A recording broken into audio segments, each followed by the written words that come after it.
Hi, I'm Lara, and this is tropetrinitytrilogy. Today on Trope Talk, I'll be talking about tragic backstories.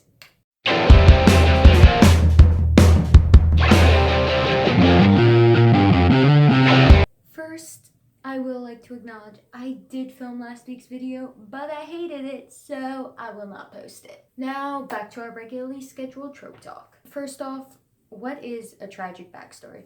Well, it's pretty obvious based on the name. It's when something tragic happened in the character's past before the start of the story. Now, this trope is very close to home because my life is a tragedy. But in all seriousness, the first thing I want to establish is if you want to give your character a tragic backstory for the sole purpose of making the reader empathize with them, don't.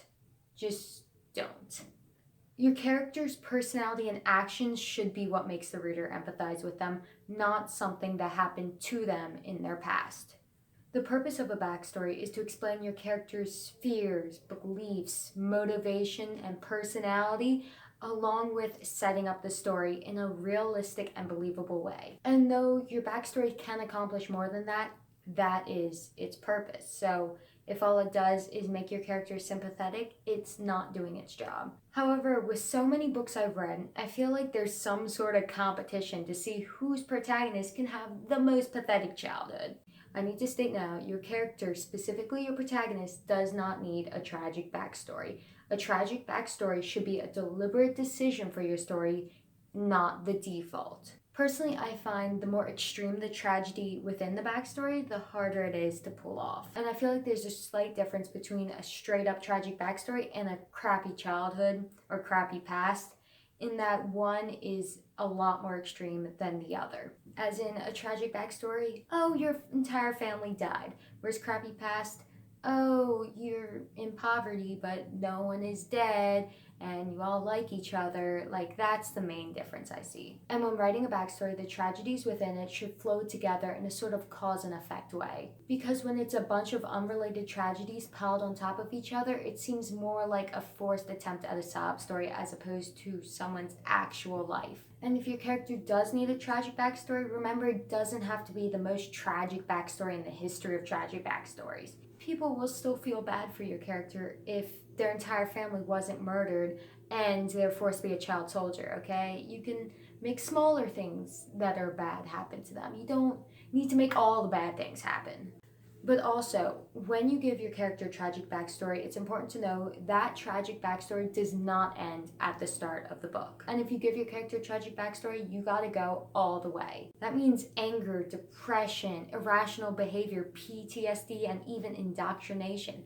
Anything that their backstory would rationally call for.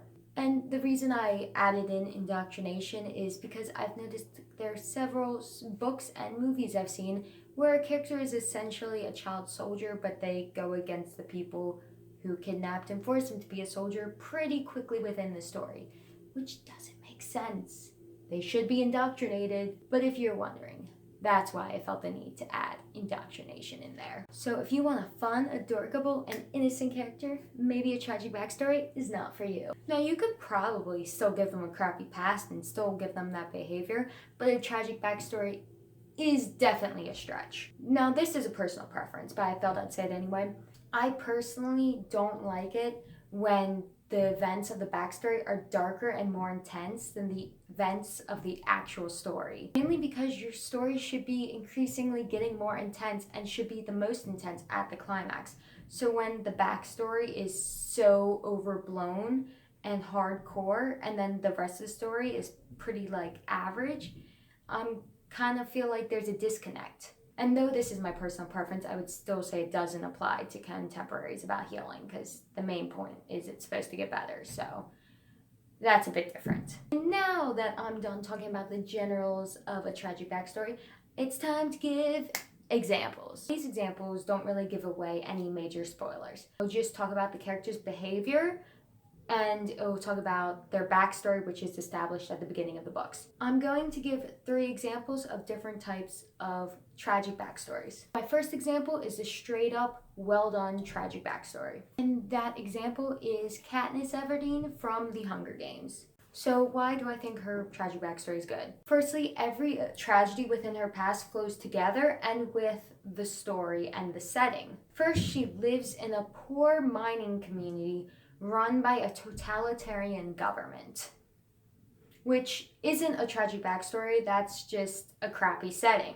But that crappy setting is crucial to the plot and crucial to her backstory. The setting of a mining community run by a government that doesn't care about its people results in her father dying in a mining accident, and it's not like they're gonna get government subsidies for the tragedy because they don't care about him.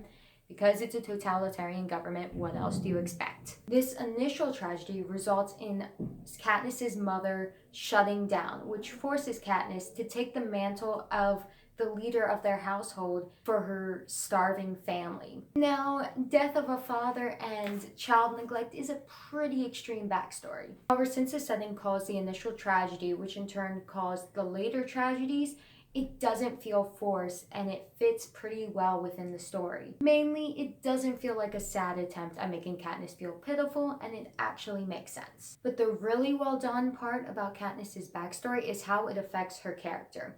Now, at the end of the book, it's pretty obvious she has PTSD. However, even at the beginning of the book, she shows symptom of it. Which, makes sense considering her father tragically died and then she was a victim of child neglect, so... Some of the symptoms she shows are reoccurring nightmares, avoiding relationships, distrust, and social isolation. These symptoms are constant throughout her character and they paint her personality and affect all her actions. And the tragedy of losing a family member also is her main motivation for her actions throughout the story, which is why I think Katniss has a well done tragic backstory. Now, my second example is a well done crappy past. I think it's important to mention this because not every tragic backstory needs to be so extreme, and sometimes just having a hard life is sufficient. And my example for this is Percy Jackson from Percy Jackson. Percy was raised by a loving single mother who married an abusive man, and Percy's behavior has resulted in him being expelled from almost every single school he's been to. Now, this is pretty bad, but the reason I don't say it's a tragic backstory is because there's no big extreme event. His father didn't tragically die, his stepfather doesn't beat him, and his mother is pretty great, which in turn adds some sweet moments to his past instead of just tragedy. Percy's backstory feels real, and though a lot of it's bad, his mother adds some balance to it by adding some good times. And though Percy's backstory isn't the most tragic of all the tragic backstories, to be honest, Percy's backstory is one of the most realistic ones I've ever read. And it kind of proves sometimes less is more when it comes to a tragic backstory. And though I do think Katniss's backstory is really well done, Percy's is more relatable. And his past with the bad and the good with his mother has resulted in some insecurities and also motivates him throughout the series. It creates conflict and adds character depth, which is why I think it's really well done. Now for my third and final example, I'm going to give to you what I think is a poorly written tragic backstory. Because sometimes it's good to point out the bad so you know what to avoid. Now this is an unpopular opinion because this is a very popular series. And this example is Selena Sardothian's backstory in Throne of Glass. Now I think the backstory within itself is actually fine. Her parents were murdered and she was taken in by an assassin who in turn trained her to be an assassin. And due to her crime, she is eventually caught and put into a death camp. And at the start of the book, she has been in that death camp for a year. And I think it's fine. I mean, she was guilty of being an assassin, so it makes sense she was put in a death camp. They weren't completely unrelated tragic events. And though that's a pretty hardcore backstory, I do like my story is hardcore, so I'm fine with her backstory being so extreme. And I know a lot of people were upset that she was an assassin, yet she doesn't assassinate people throughout the book.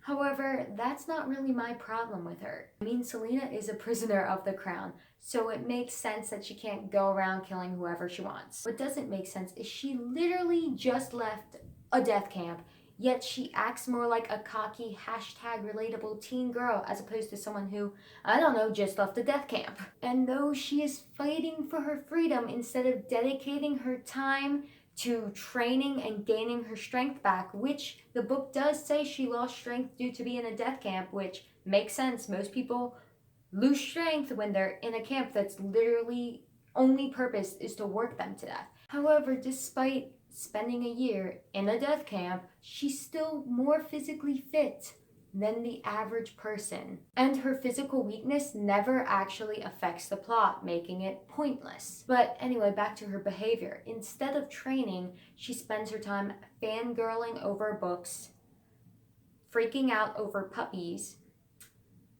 giggling over candy, and spending all her money shopping for clothing. That is not the behavior of someone who literally has just been dragged out of a death camp to fight for their life. And to be completely honest, I felt like the author was more concerned about making Selena hashtag relatable as opposed to making her realistic based on her life events. And if you're going to insist on beating it into my head that she's hashtag relatable, I'll save you the trouble and go bash my head into a wall. She should be in physical, mental, and emotional pain, and she should probably have PTSD. I mean, I don't know, it's not like she just left a death camp, but she doesn't. Her backstory doesn't fit her personality at all. And this is why I think her tragic backstory is poorly done. The backstory should fit the character, and it obviously, Selena's backstory doesn't fit her character. And that's the most important part of a tragic backstory, to explain why everything is the way it is. And if you're ever writing a character and you realize their personality does not fit their backstory, either you need to tweak some of it or just scrap either the backstory or the personality. And if it ever does come to that decision, I would recommend choosing the character over the backstory. Now, I hope this video was helpful. I'm sorry to all you Throne of Glass fans. I actually have Empire Storms, which is like the 5th book in the series, so I'm still reading it. I don't know why, I actually don't think it's that good of a series. Maybe I just hate myself, or maybe I'm a masochist. Who knows? Anyway, feel free to leave your thoughts below. Even if you disagree with me, I love a good discussion. And I hope this at least got you thinking about how tragic backstories are used in fiction and maybe how you'll use it in your story. Thanks for watching, and I'll see you later.